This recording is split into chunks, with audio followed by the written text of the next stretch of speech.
다큐멘터리 역사를 찾아서 제207편 허울 좋은 군자지구 흔들리는 왕권. 신라 제33대 임금이었던 성덕왕식이 신라 역사에 대한 탐색을 마쳤습니다만 한 가지 더 거론하고 넘어가야 할 흥미로운 기사가 삼국유사에 실려 있습니다. 수로부인이라는 말 들어보셨죠? 이 설화는 이렇게 시작됩니다. 성덕왕 시대에 순정공이 강릉태수로 부임해가는 도중에 바닷가에서 점심을 먹게 되었다. 설화의 주인공 수로부인은 순정공이라는 사람의 아내인 것으로 설정되어 있습니다. 그렇다면 순정공이 누구인지 알아봐야 하지 않겠습니까? 여기서 순정공이라고 표기하고 있는 인물은 김순정을 일컫는데 그는 나중에 재상 중에서 가장 높은 사람, 즉 상재상을 지내는 인물로서 그가 죽었을 때 일본 왕이 매우 슬퍼했다는 기록이 속일본기에 올라 있기도 합니다. 그러니까 이 이야기는 김순정이 상재상을 하기 이전에 강릉태수로 임명되어 발령받아 가는 길에 일어난 것으로 되어 있습니다. 그들이 점심을 먹으면서 둘러보니 옆에는 돌로 된 산이 병풍처럼 바다를 둘러 펼쳐져 있었는데 그 높이가 천야마냐 하였으며 그 바위산 꼭대기에 진달래꽃이 만발해 있었다. 바위산에 핀 저 진달래 좀 봐. 참 아름답기도 하지.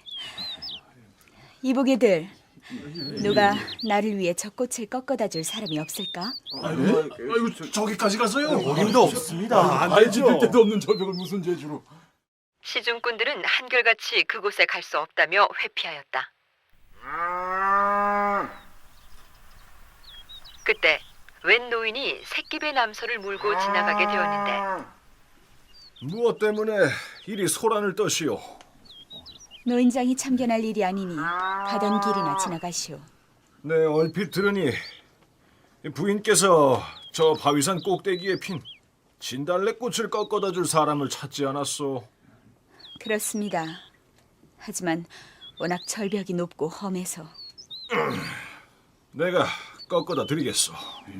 아니, 그게 정말입니까? 암소를 몰고 가던 그 노인은 바위산으로 올라가 그 꽃을 꺾어다 수로 부인에게 주고서 노래까지 지어 바쳤다. 이 노인이 수로 부인에게 지어 바쳤다고 하는 그 노래가 바로 헌화가라는 향가입니다. 우리말로 옮겨서 소개하면 대개 이런 내용입니다. 붉은 바위가에서 손에 잡은 어미소를 놓게 하시고 나를 부끄러워 아니하시면 꽃을 꺾어 바치오리다. 이 노인에 관한 이야기는 그 늙은이가 어떤 사람인지 알 수 없다는 구절로 끝이 납니다. 그러나 수로부인 설화가 모두 끝난 것은 아닙니다. 두 번째 이야기가 시작되는데 내용은 이렇습니다. 다시 이틀길을 걸어가니 바닷가에 정자가 있었다. 거기서 다시 점심을 먹고 있었는데 아니, 저 바다에 솟아나는 저게 무엇이냐? 말로만 듣던 용이 아니더냐?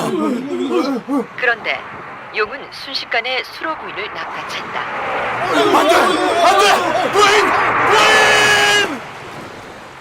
바다의 용은 부인을 데리고 바닷속으로 들어가 버렸다. 김순정은 엎어지고 자빠지면서 어쩔 줄 몰라 했다. 그때 또 한 노인이 나타났다. 옛사람의 말에 여러 입이 떠들어대면 새라도 녹인다고 했지. 그까지 바닷속의 미물이 어찌 사람들의 입을 겁내지 않겠소. 이 경내에 사는 백성들을 불러 모아서 노래를 지어 부르면서 막대기로 언덕을 두드리면 바닷속으로 잡혀간 부인을 볼 수 있을 것이외. 그럼 순정공은 노인이 이르는 대로 했더니 용이 수로 부인을 모시고 바다로부터 나와서 순정공에게 데려다 주었다. 부인, 다시 돌아오게 되어서 정말 다행이오.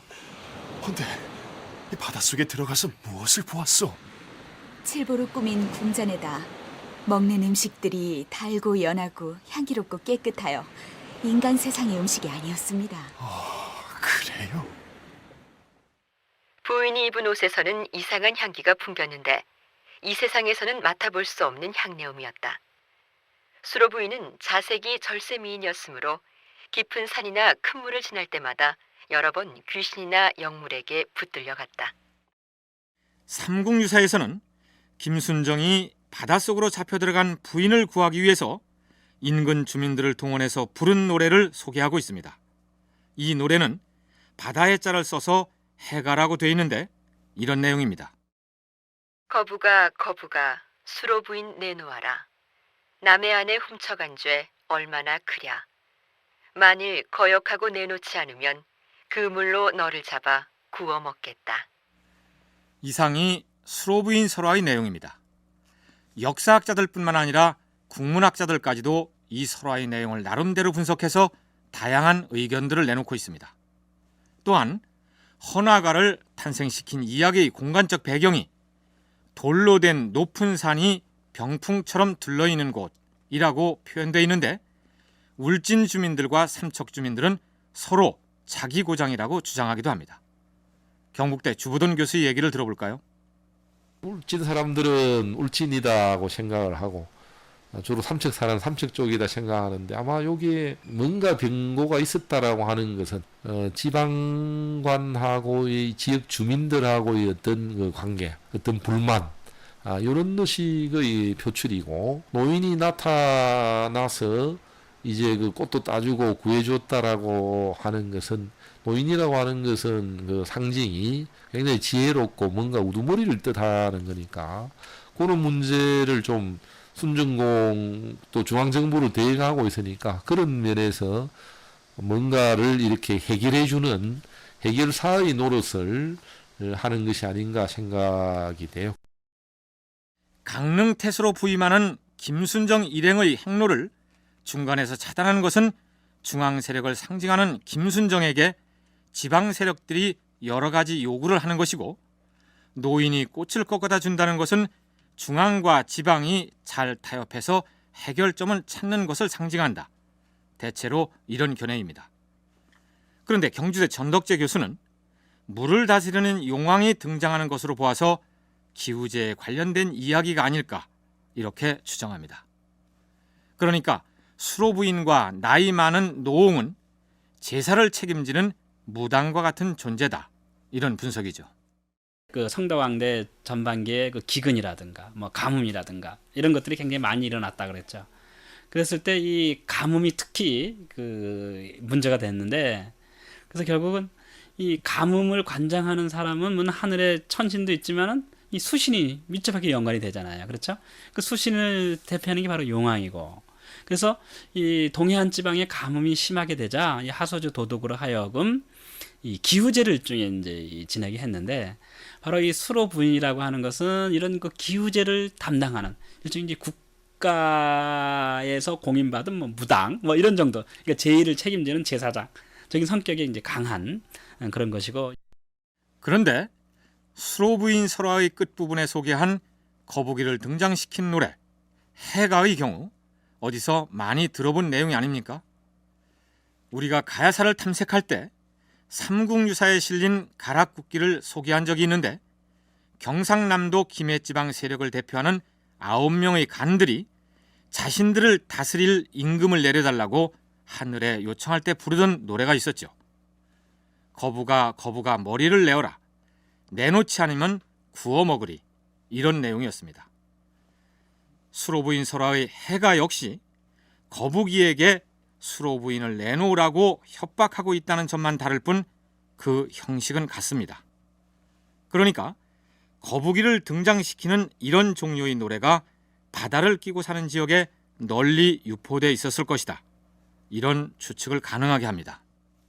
신을 영접하는 하나의 의례라고 보여지는 거죠. 그 신을 영접하는 의례에서 부르는 노래, 노래가 아마 그런 얘기가 아닌가 이렇게 보여집니다. 그러니까 어떤 하늘의 제사를 지내거나 또는 뭐 바다의 신에게 제사를 지낼 때 그 어떤 그 제의라고 하는 것을 행할 때 아마 신을 부르는 노래로서 아마 그런 것이 공통적인 게 아닌가 이렇게 보여지고요. 다만 구지가는 사구체인데 이거는 그 해가는 팔구체라서 조금 형식은 좀 다르긴 하지만은 내용적으로는 뭐 두 개가 서로 통한다.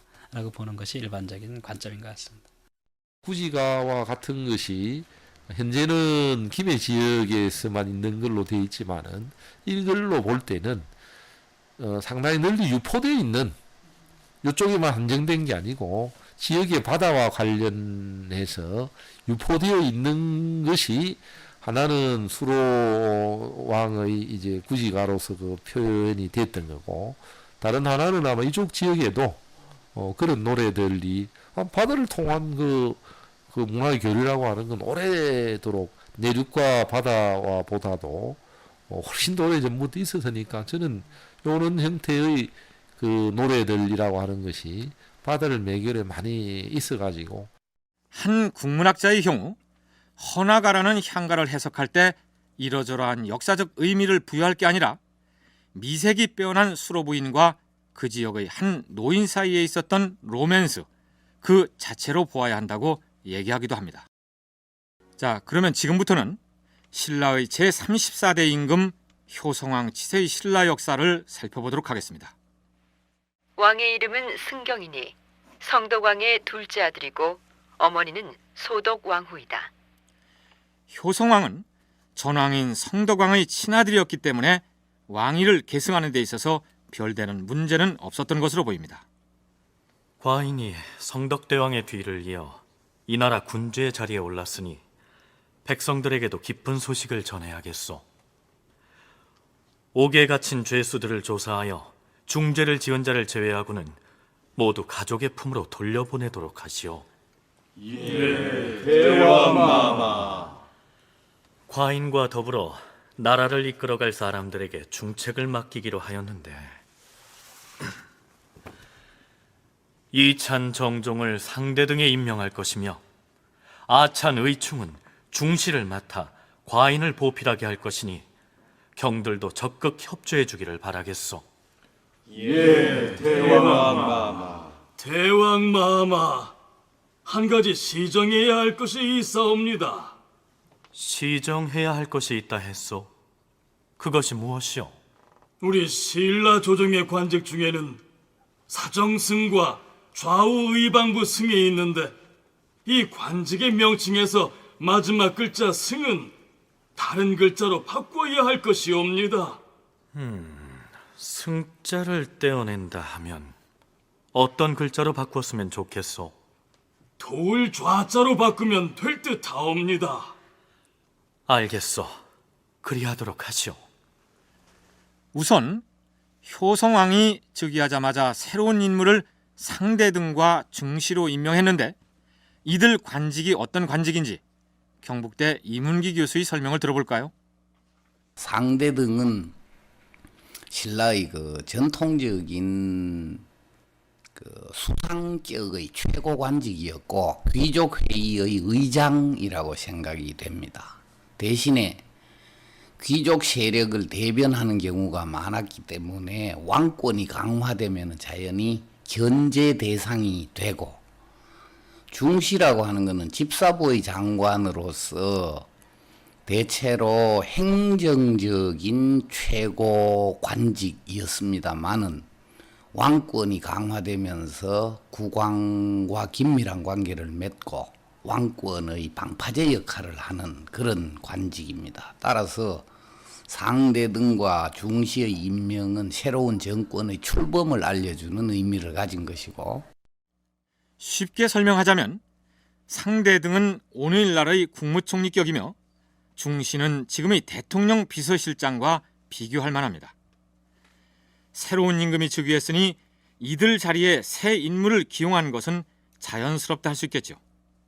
그런데 앞에서 소개했던 내용 중에서 사정승과 좌우 의방부 승의 승자를 돌 좌자로 바꿨다는 것은 무슨 뜻일까요?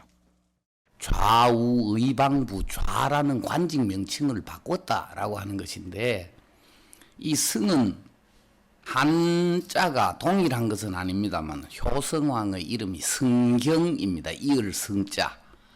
그래서 이 신라 시대에도 중국의 영향을 받아가지고 적어도 무열왕 이후가 되면은 왕의 이름, 즉 휘에 들어있는 글자는 사용하지 않는 그러한 관례가 정착이 되는 것 같습니다. 그래서 이 승을 피해서 도울 좌자를 써서 사정부 좌, 또 좌우 의방부 좌라고 했는데, 무슨 얘기냐 하면 전전 임금이었던 효소왕의 즉위 기사에는 이런 대목이 나옵니다. 효소왕이 즉위하였다. 왕의 이름은 이홍인데 좌우 이방부에 왕의 이름자인 리자가 들어있으므로 그 글자를 빼고 좌우 의방부로 바꾸었다. 중국에서 황제의 이름에 쓰인 글자를 피한다 해서 이를 피휘라고 하였는데, 우리 역사에서 피휘에 대해서 언급한 부분은 바로 효소왕 때 좌우 이방부의 이자가 임금의 이름을 포함했으므로 의자로 바꿨다는 기록이 최초입니다. 이 좌우 의방부의 우두머리를 승이라 해서 좌우 의방부 승이라 일컫고, 관리들에 대한 감찰기구인 사정부 역시 그 최고 책임자를 말할 때 도을승자를 끝에 붙여서 사정부 승 혹은 사정승이라고 했습니다. 그런데 이을승자에 경사경자를 본명으로 가진 효성왕의 즉위하고 보니 사람들이 좌우 의방부 승, 사정부 승이라고 임금의 이름자와 비슷한 승자를 부르고 있었기 때문에 그 글자를 빼고 도을 좌자를 써서 좌우 이방부 좌, 사정부 좌로 하였다. 이런 얘기입니다. 그러나 동국대 윤선태 교수는 신라가 이 시기에 중국식의 피위 제도를 도입했다고 볼 수는 없다는 주장을 펴고 있습니다. 신라에서는 금속문 자료들을 보면은 신라 왕의 이름을 직접 사용하고 있습니다. 예를 들면 성도왕의 이름이 윤기인데요. 그 윤기라는 말을 직접 성도왕 6년에 만들어진 항복사 사리함 명에 보면은 윤기대왕이라고 그대로 쓰고 있습니다. 그 왕의 이름을 피하지 않는 거죠. 이것은 신라 하대에도 마찬가지입니다. 예를 들면 경문왕이 이름이 응입니다. 그래서 응왕이라든지 응대왕이라든지 이런 자료들이 금속문 자료에 보이고 있습니다. 그래서 신라에서 피의를 했다라는 것은 제가 보건 데는 조금 문제가 있을 것 같고요. 그 구절은 고려시대, 즉 삼국사기를 찬한 사람들이 스스로 분석할 때 이것이 피의가 아닌가 이렇게 추정해 본 것이라고 생각됩니다. 당시 중국의 선비들이 제일 먼저 알아야 할 것은 왕의 이름과 왕의 조상들의 이름이었습니다. 만일 과거 시험에 응시하면서 왕이나 그 조상의 이름자를 넣어서 문장을 짓는 경우 불합격이 문제가 아니라 역적 취급을 당했기 때문입니다. 그런데 신라에서는 왕의 이름 석자를 아예 통째로 새겨놓은 금속문들이 여기저기서 발견된 것으로 보아서 중국식 피위 제도를 적용했다고 할 수는 없다. 윤선태 교수의 주장이 그렇습니다.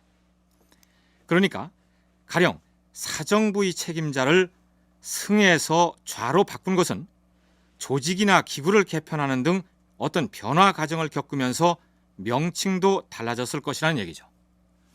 그렇다면 삼국사기에서는 왜 임금의 이름을 피해서 좌우 이방부를 좌우 의방부로 고쳤다고 했을까요? 그것은 관직의 명칭이 달라진 것을 보고 삼국사기의 저자 김부식이 섣불리 중국식의 피위 제도를 도입한 것이라고 결론을 내렸기 때문이다. 이런 얘기입니다. 이번에는 일본과 관련된 내용을 살펴보기로 할까요? 효성왕이 즉위하던 해인 서기 737년 일본의 사절단이 신라에서의 일정을 마치고 일본에 도착합니다.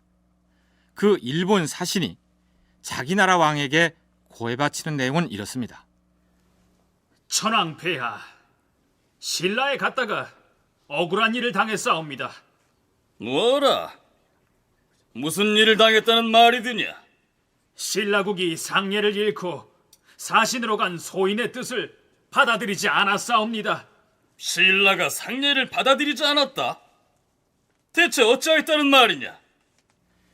어찌했다는 것인지 그 내용을 정확히 알 수는 없습니다. 속 일본기에는 그저 신라국이 상례를 어겼다라고만 돼 있습니다. 사신의 보고를 받은 일본 조정이 한바탕 시끄럽습니다. 이것은 쉽게 넘길 문제가 아니다. 해당 관리들을 모두 불러 모아서 앞으로 어찌해야 할 것인지 중지를 모으도록 하라. 속 일본기의 기록은 이렇습니다. 신라국이 상례를 잃고 일본 사신의 뜻을 받아들이지 않았다고 보고하자 5위 이상과 6위 이하의 벼슬아치 45인을 궁궐로 불러서 의견을 개진하게 하였다. 글쎄요, 거기서 무슨 의견들이 오갔는지는 좀 뒤에서 살펴보기로 하죠. 일본 측의 불만을 한마디로 요약하자면 전에는 이러하지 않았는데 요즘 와서 달라졌다, 이런 뜻이겠죠. 먼저 신라가 일본에 대해서 무시했다는 애교적인 상례라는 것이 과연 어떤 것이었을까를 생각해 보도록 할까요? 윤선태 교수는 그 내력을 설명하자면 나당 전쟁 시기로까지 거슬러 올라가야 한다고 얘기합니다. 그 나당 전쟁은 사실 신라는 약소국이었기 때문에 당나라와 전쟁하는 것이 굉장히 힘들었죠. 그래서 신라 입장에서는 일본이 당나라 편을 들면은 당나라를 절대로 이길 수 없다고 생각했습니다. 그래서 나당 전쟁을 수행하면서 자기 뒤에 있는 뒤통수를 칠지도 모르는 일본에 대해서 항상 긴장하고 있었는데요. 신라는 일본에 대해서 극진한 대접을 해줬습니다. 그래서 외교 관계가 신라가 하위에 있는 그런 모습을 띠게 되어 있습니다. 그런데 신라에게 아주 좋은 유리한 국면이 오게 된 거죠. 당나라 북쪽 지역에 돌고리 제차 부흥 운동을 일으키고 거란족이 반란을 일으키고 해서 발해가 등장하죠. 이제 당나라가 북방 유목민족 때문에 신라와의 전쟁을 접을 수밖에 없게 되자 이때부터 신라는 적극적으로 친당 외교를 펼치게 되고 당나라와 발해의 전쟁에 신라가 당나라 편을 들고 나섬으로써 신라와 당나라는 화친 관계를 회복합니다. 당나라와 관계가 좋아졌으니 바다 건너 일본은 신라의 외교 전략상 별 가치가 없는 나라가 돼버린 것입니다. 옛날처럼 저자세로 극진하게 대할 필요가 없어진 것이죠. 그렇다면 나당 전쟁기에 신라가 일본에 저자세 외교를 할 때 일본을 중심국으로 떠받들고 신라 스스로 속국을 자처한 적이 있었을까요? 사실 신라의 경우에는 이 문무왕대의 나당 전쟁이 전개되는 과정에서부터 일본에 대한 적극적인 교섭을 시도를 하고 있고, 그 과정은 신라와 일본은 대등한 관계에 있는 대등 외교라고 하는 입장을 견지해 왔습니다. 그러나 일본 쪽에서 그와 같은 것을 사신으로 파견된, 그러니까 속국의 예라고 할까요? 번국의 예를 신라 사신에게 요구하니까 이 교류가 이루어지는 과정에서 일부 신라 사신이 일본의 요구에 응한 바는 있었을 겁니다.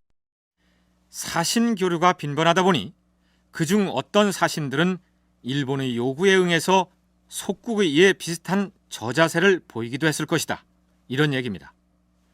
그러면 상례를 어긴 신라에 대해서 일본에서 어떤 대처 방안이 논의되고 있었을까요? 신라를 이대로 두어서는 안 됩니다.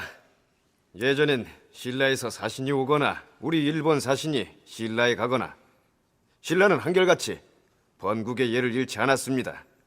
그런데 이제 딴판으로 변했어요. 이태 전에 온 신라 사신 김상정은 무례하게도 자신이 왕성국에서 왔노라고 큰 소리를 치는 바람에 우리가 쫓아보내지 않았습니까? 그런데 반성하기는커녕 이번에 우리 사신이 신라에 갔을 때 또다시 무례를 범하다니요. 우리 일본에 파견된 신라 사신의 지위도 짚고 넘어가야 합니다. 전에는 신라 조정에서 고위 관직을 가진 사람을 사신으로 보내더니 이제는 저 아래 11등급의 남아를 보내다니 이것은 참을 수 없는 모욕입니다. 당나라하고 화친을 회복했으니 이제 우리 일본의 눈치를 볼 필요가 없다는 얘기겠지요. 장차 어찌했으면 좋을지 의견을 말해보세요. 당장 신라의 사신을 다시 보내서 강력하게 항의해야 합니다. 항의하는 정도로는 안 됩니다. 이 기회에 군대를 보내서 아예 신라를 쳐부숴야 합니다. 실제로 속 일본기에는 군대를 보내서 정벌 하자는 주장도 있었다라고 적고 있습니다. 물론 말이 그렇다는 것이지 전쟁을 그리 쉽게 할 수 있는 것은 아니죠. 자, 이번에는 당나라 관련 내용입니다. 구당서 동의열전 신라편의 관련 기록이 거의 그대로 삼국사기 신라본기에 실려 있습니다. 효성왕 2년 봄 2월, 당나라 현종은 신라의 성덕왕이 별사였다는 소식을 듣고 오랫동안 슬퍼하다가 좌찬선 대부 형도를 홍료 소경의 자격으로 신라에 파견하여 조문하게 하고 태자 태보의 관작을 추증하였으며 또한 세왕을 계부의 동삼사 신라왕으로 책봉하였다. 여기까지는 왕이 바뀔 때마다 당나라가 늘 해오던 애교 의례였기 때문에 이상할 것이 없습니다. 그런데 신라에 사신을 보내는 당나라 황제의 태도가 전과는 다릅니다. 소인 사절단을 이끌고 신라의 사신으로 가기에 황제 폐하께 인사 올리러 왔사옵니다. 그래. 원로에 고생이 많겠구나. 헌데 짐이 어째서 그대를 신라 사신으로 파견하려 하는지 알겠는가? 소인 우둔한 탓으로 잘 모르겠사옵니다. 신라는 자고로 군자의 나라라고 불리느니라. 그 나라 사람들은 책과 글에 상당히 조예가 깊어서 그 수준이 우리 당과 비슷하다 할 것이다. 그대는 학술 강론에 능한 선비이므로 이번에 사신을 선발하여 보내는 것이다. 그리하여 짐의 신임표를 가지고 가게 하는 것이니 마땅히 경서의 뜻을 강의하여 대국에 유교가 성한 것을 알게 하라. 명심하겠사옵니다, 황제 폐하. 그리고 짐이 그대를 그냥 보낼 수 없으니 태자 이하 모든 관원들은 신라 사신을 송별하는 시 한 편씩을 짓도록 하라. 짐도 역시 그 송별 취집의 시를 서문을 써줄 것이니라. 황공하옵니다, 황제 폐하. 평소에 중국을 천하의 중심이라고 생각하는 중화주의를 내세워서 주변의 나라들을 모두 문명이 뒤떨어진 오랑캐로 취급해온 당나라가 갑자기 신라를 일컬어 군자지국이라고 칭송하고 따라서 학식이 높은 사람을 사신으로 보낸다는 것은 가히 파격적인 표현이라 할 수 있을 것입니다. 물론 실제로 이 무렵쯤 되면 신라의 유학 수준도 상당한 수준에 올라 있었을 것입니다. 신라 신문왕대에 이미 국학이 설치가 돼서 본격적인 유교 교육이 시작이 되었고 또 수귀 내지 수귀 학생이라고 부를 수 있는 당나라 유학생들이 증가를 했고 그 과정에서 신라의 그 유학 수준 혹은 정치 지도 이념으로서 유교적 정치 이념이 상당히 심화가 되고 있습니다. 거기에다가 성덕왕대가 되면은 당에 대한 적극적인 친당 정책을 펴게 됩니다. 이문기 교수의 의견이었습니다. 그러나 신라의 유학 수준이 향상되었다는 것이 당나라 황제가 신라를 군자의 나라라고 극찬한 이유의 전부일까요? 윤선태 교수는 발해가 산동반도의 등주를 공격했을 때 신라에 대규모의 사절단을 보내서 군사 지원을 요청했던 당시를 돌이켜 생각해 볼 필요가 있다고 얘기합니다. 당나라가 신라에 사절단을 보내서 그때 600명인가 갑니다. 가서 당나라가 신라를 구슬리죠. 제발 우리를 도와달라고. 그래서 신라가 이기에 당나라의 손을 잡고 나당 전쟁의 분위기를 역전시켜 버립니다. 그래서 친당 정책을 펴면서 발해를 공격해서 이제 발해가 신라와 격돌하는 그런 분위기로 가게 됩니다. 그러니까 당의 입장에서는 신라를 계속 자기 편으로 끌어들여야만 동북아시아의 전쟁이 사라지고 그쪽이 편안해지겠죠. 그래서 신라가 너무나도 외교적으로 소중한 존재가 된 거죠. 그래서 과거와는 다른 방식으로 당나라 황제가 신라를 극찬하기 시작한 것이 바로 이 대목입니다. 그러니까 당현종이 신라를 극찬한 것은 신라가 당나라의 애교 전략상 절실하게 필요한 국가였기 때문이라는 설명입니다. 한편 당현종은 현도를 사신으로 보낼 때 특별한 사람 한 명을 딸려보냅니다. 구당서의 관련 기사는 이렇습니다. 황제는 또한 신라의 백성들이 바둑을 잘 둔다고 하여 솔부 병조 참군 양계영에게 조칙을 내려 부관으로 동행케 하였는데 신라의 바둑 고수들 모두 그를 따를 수 없었다. 당나라의 정치 제도는 원래 율령에 의해서 규정되게 되어 있습니다. 그런데 율령에 규정되지 않은 황제 측근의 관직, 관부를 만드는데 그것을 영외관이라고 합니다. 영외관의 대표적인 기구가 한림원인데요. 그 한림원에는 문장이 뛰어난 사람, 글씨를 잘 쓰는 사람 등과 더불어서 바둑을 잘 두는 사람도 한림학사로 기용을 하고 있습니다. 그것은 당의 인식이 바둑이라고 하는 것은 수준 높은 선비가 갖추어야 할 하나의 교양쯤으로 봤던 증거가 되겠습니다. 따라서 학식이 뛰어난 선비를 사절단의 단장으로 보내면서 신라를 군자지국으로 띄워주고 게다가 바둑 고수까지 딸려 보냈으니 당 현종으로서는 신라의 최대의 예우를 해준 셈입니다. 다음으로 신라사 연구자들 사이에 논란이 되고 있는 효성왕의 부인, 즉 왕비 얘기를 해보도록 하겠습니다. 중국 사서인 신당서 신라전을 보면 앞에서 소개한 대로 당나라 현종이 현도를 사신으로 보내서 신라의 효성왕에게 관작을 주어 책봉했다는 기사 바로 다음에 이런 기록이 나타납니다. 그 후에 당현종은 신라왕 승경의 아내 박씨를 왕비로 책봉하였다. 바로 이 기사가 논란거리입니다. 우선 왕뿐만 아니라 왕비까지 당나라의 책봉을 받았느냐 하는 부분에 대한 설명이 필요합니다. 신라와 당나라가 굉장히 긴밀해지죠. 그래서 이제 책봉을 받는 형태의 외교 관계들이 계속 이루어지면서 왕비에 대한 책봉도 이루어지고 있습니다. 그래서 신라 쪽에서 왕비의 책봉을 당나라에 요청하면은 당나라에서 그것을 책봉하는 것입니다. 이 자료는 삼국사기에 있지만 실질적으로는 중국의 신당서와 당해여에 나오는 자료입니다. 근데 신당서에는 연대가 없지만 당해여에는 연대가 있습니다. 당해여에는 이것이 효성왕 4년조에 해당되는 740년의 기사로 나옵니다. 근데 거기에 보면은 박씨를 왕비로 임명했다, 봉작을 내렸다라고 하는 그런 기사가 보이는데요. 이것은 크게 보면은 두 가지로 해석해 볼 수 있습니다. 여기서 논란이 되는 것은 효성왕이 왕이 오르기 전에 그의 아내로 있던 여성이 과연 박씨였느냐 하는 점입니다. 한때 박씨는 왕비족으로서 세를 떨치고 있었으나 그것은 옛날 얘기고 이 시기에는 신라 왕실의 혼인은 김씨 족단 내에서 이루어지고 있었습니다. 그런데 느닷없이 박씨가 왕비로 등장하고 있으니 논란거리가 될 수밖에 없겠죠. 더군다나 효성왕이 즉위한 지 3년째 되던 해의 삼국사기 기록을 보면 왕은 이찬 순원의 딸 해명을 맞이하여 왕비로 삼았다. 이렇게 되어 있습니다.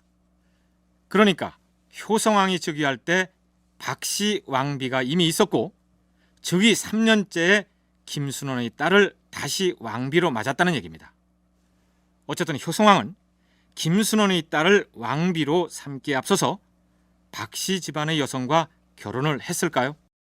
박씨 세력이라고 하는 것은 아마 골품제의 신분에서는 틀림없이 진골일 가능성은 있습니다만은 이미 중고기, 중대기를 거치면서 크게 세력이 약화되었을 것으로 보이는데 이 시기에 와서 돌연 왕비를 배출하는 유력한 정치 세력으로 이렇게 등장을 합니다. 그래서 이 박씨를 사실로 믿을 수 있다라고 하는 견해와 박씨는 아마 중국과의 교섭 과정에서 이 동성혼, 김씨 종례혼임을 피하기 위해서 박씨를 짐짓칭했다라고 하는 견해가 대립이 되어 있습니다.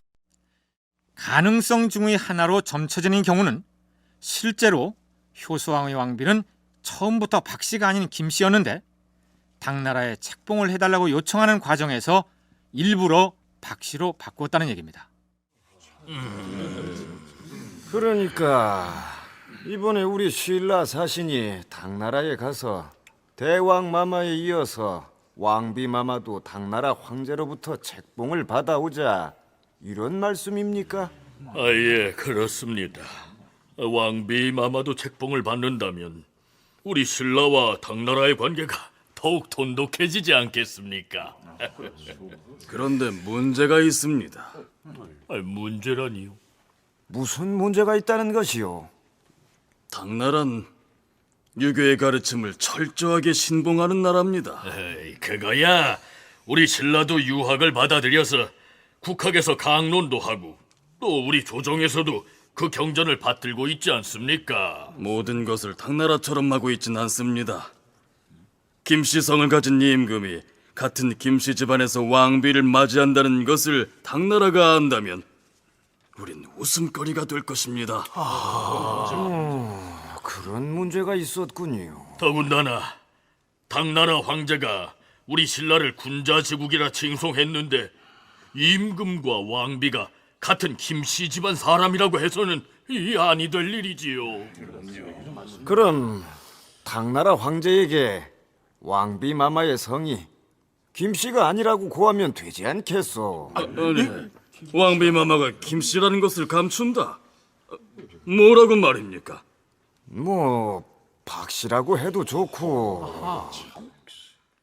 신라에는 이후에도 왕비에 대한 봉작을 요청하는 기사들이 굉장히 많습니다. 근데 거기 보면은 분명히 김씨인데도 불구하고 숙씨라든지 이상한 박씨라든지 다른 성씨를 요청하는 기사들이 있습니다. 이거는 신라가 이 당시에 중국으로부터 군자의 나라라고 인정받고 있는데 중국에서는 동성끼리 결혼을 하지 않습니다. 그래서 이 동성 간의 결혼을 한다는 것이 부끄럽기 때문에 중국 측에 부끄러운 겁니다. 그래서 그것을 숨기기 위해서 성씨를 바꾸어서 올린 거죠. 그래서 박씨라고 해놨지만 실질적으로는 김씨 왕비입니다. 그래서 이건 제가 보는데 두 왕비가 있는 것이 아니라 왕비는 하나이고 그것은 김씨였는데 중국 측에 올릴 때 바로 박씨로 올린 겁니다. 윤선태 교수의 견해를 따르자면 김부식 등 삼국사기 편찬자들이 이런 논란을 벌였을 가능성이 있습니다. 신당서 동의전을 보면 효성왕 원년에 해당하는 해에 효성왕의 처 박씨를 왕비로 책봉하였다라고 나오지 않습니까? 그런데 이 같은 당나라 사성인 당회여에도 신라왕 김승경의 처 박씨를 신라 왕비로 책봉하였다라고 되어 있습니다. 근데 그 연도가 효성왕 제위 4년째 되던 해로 되어 있습니다. 그런데 이 당나라의 책부 원구에는 신라 국왕 김승경의 처 김씨를 책봉하였다. 이렇게 나오지 않습니까?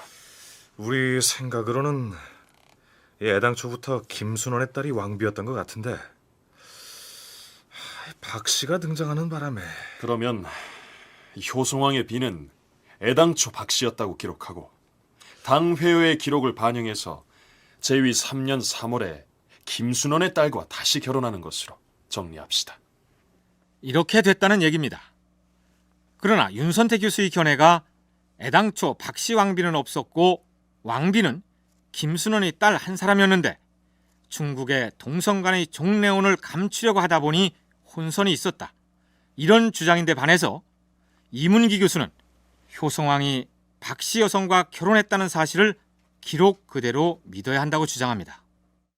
성덕왕의 후반기가 되면은 진골 김씨들이 상당히 왕권의 견제적인 요소로 작용하는 흔적을 볼 수가 있습니다. 그래서 성덕왕은 예컨대 김유신의 손자를 특별히 기용을 한다든지 이런 등과 같이 조금 소외된 세력을 기용하고 있는 현상이 간파가 됩니다. 그런 관점에서 보면은 소외되어 있던 진골 박씨를 태자의 비로 이렇게 끌어들임으로 해서 오히려 왕족 김씨들의 그 세력 전횡을 견제하려고 하는 정치적 의도가 있었을 가능성도 다분하다. 효성왕의 아버지였던 성덕왕이 왕족인 김씨 세력이 심하게 왕권을 견제하자 새로운 세력을 영입하기 위해서 옛 왕비족이었던 박씨를 며느리로 맞았을 가능성이 크다. 이런 얘기죠.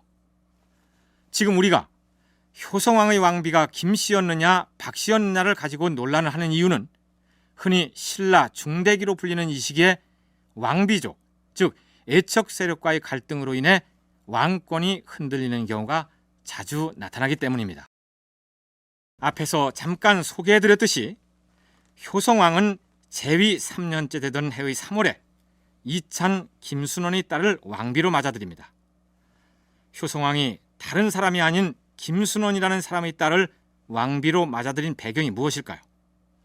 더구나 김순원은 이런 사람이었습니다. 삼국사기 신라본기 효소왕조의 기록을 상기해 볼까요? 효소왕 9년 5월에 이찬 경영이 모반을 일으켰다가 처형되고 중시 순원이 연좌되어 파면되었다. 전전왕이었던 효소왕 시기에 모반에 연루돼서 파면됐던 인물인데 효성왕대에 이르러서 자기의 딸을 왕비로 등극시키고 있으니 김순원이야말로 대단한 세력가였던 셈입니다. 효소왕하고 성도왕은 형제간입니다. 근데 효소왕이 나이가 어릴 때 즉위하죠. 그래서 왕권이 굉장히 불안한 어떤 전국이었는데요. 그것을 귀족 세력들이 그의 동생인 성도왕을 택해서 왕위를 교체시켜가면서 바꿔 나갑니다. 그래서 사실은 성도왕을 옹립시키는 가정이 국인이 옹립했다고 되어 있는데요. 그때 그 국인은 제가 보건대 바로 김순원 집안입니다. 그래서 진골 귀족들의 어떤 대표자였던 김순원이 성도왕을 새로운 왕의 자리에 올리는 그런 가정들이 있었다고 생각돼요. 그렇기 때문에 바로 쫓겨났던 김순원이 성도왕의 즉위와 동시에 새롭게 복권된 것입니다. 그래서 그 이후에 가장 강력한 귀족 세력으로서 군림하게 된 거죠. 쉽게 설명하자면 전전왕인 효소왕 때는 반역 사건에 연루되었으나 전왕인 성덕왕이 즉위하는데 큰 힘을 썼기 때문에 그 영향력을 발휘해서 효성왕대에 이르러서는 자기의 딸을 왕비로 밀어넣을 수 있었다. 이런 얘기죠. 그런데 만일 효성왕이 즉위할 때 박씨라는 왕비가 실제로 있었다고 가정한다면 재위 3년에 김순원이라는 실세 귀족의 딸을 다시 왕비로 맞아들였을 때 기존의 박씨 왕비는 어떻게 되었을까요?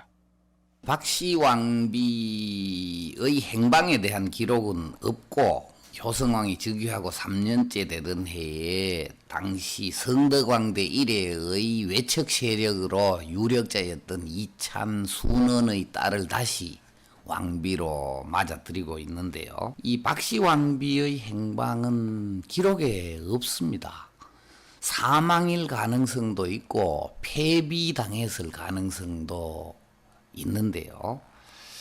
일반적으로는 폐비되지 않았을까라는 관점을 갖는 연구자가 많습니다. 그것은 바로 그 김순원이 신라의 그 유력 가문으로서 정치적인 실력자였기 때문에 새로 들인 둘째 왕비의 아버지 김순원이 워낙 실세였기 때문에 아마도 전 왕비인 박씨는 폐위시켜서 궁에서 쫓아냈을 것이다. 이문기 교수의 분석이 그렇습니다. 흥미로운 것은 이찬 순원의 경우 전왕인 성덕왕에도 딸을 시집 보낸 전력이 있었습니다. 쉽게 말하면 큰딸은 아버지인 성덕왕에게 시집 보내고 작은 딸은 그의 아들인 효성왕에게 출가시킨 것이죠. 달리 표현하면 효성왕은 자기의 이모와 혼인을 한 셈이 됩니다. 종래혼이 일반화되었던 신라 왕실에서는 전혀 이상한 일이 아니었습니다. 경도는 들으시오. 과인은 지금 이 자리에서 파진찬 헌영을 태자로 책봉할 것이오.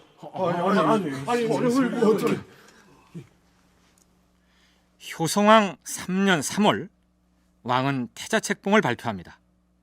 그러나 그건 예사롭지 않은 사건이었습니다. 왕이 재위 중에 후사를 대비해서 태자를 책봉하는 것이야 하등 이상할 것이 없는데 문제는 그 대상이 누구냐 하는 점입니다. 효성왕 3년 5월 파진찬 헌영을 봉하여 태자로 삼았다. 파진찬 현영은 효성왕의 친동생입니다. 다시 설명하자면 효성왕은 재위 3년째 되던 해 3월에 김순원이라는 실력자의 딸을 왕비로 맞아들입니다.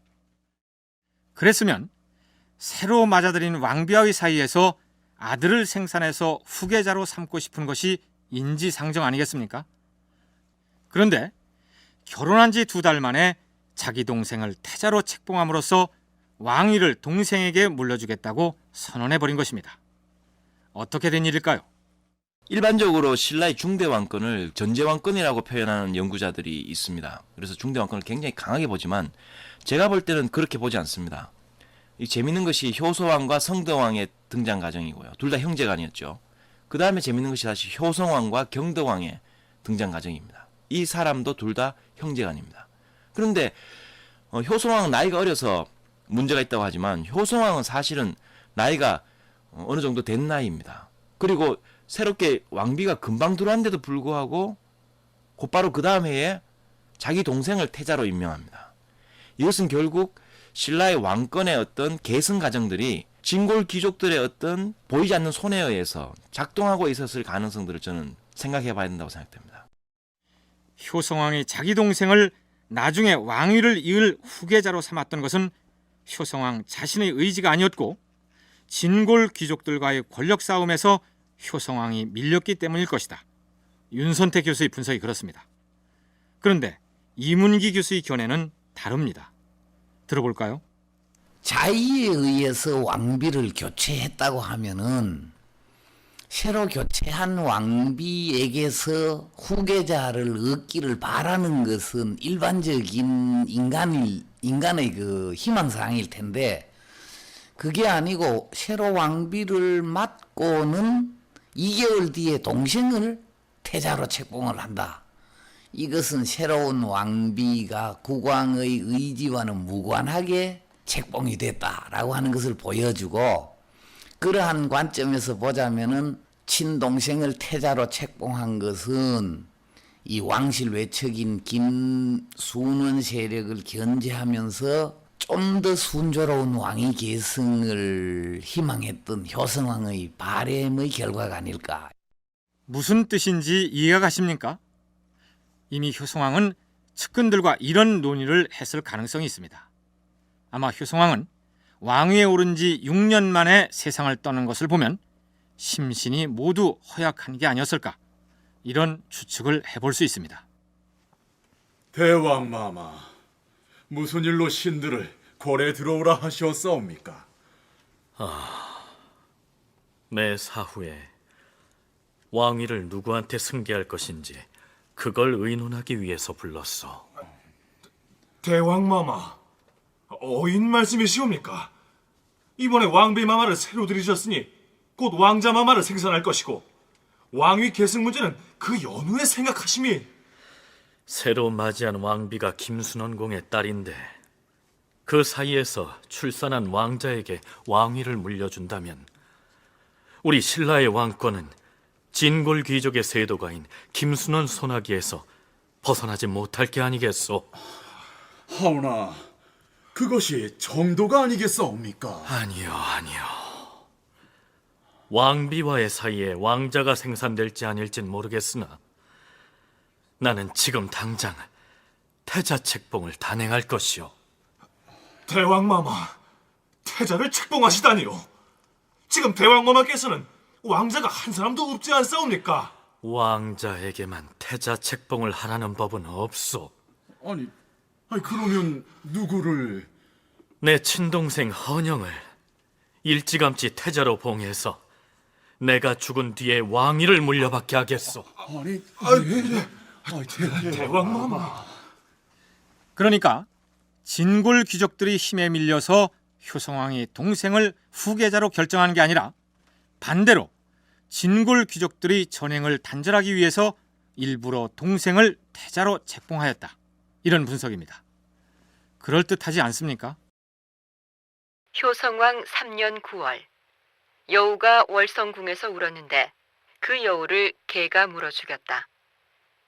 여름 5월 토성이 헌원대성을 침범하였다. 7월에 붉은 옷을 입은 한 여인이 예교 다리 밑으로 나와 조정의 정치를 비박하면서 효신궁의 문 앞을 지나가다가 호련히 없어져 보이지 않았다. 효성왕 말년의 삼국사기 기록을 소개했는데요.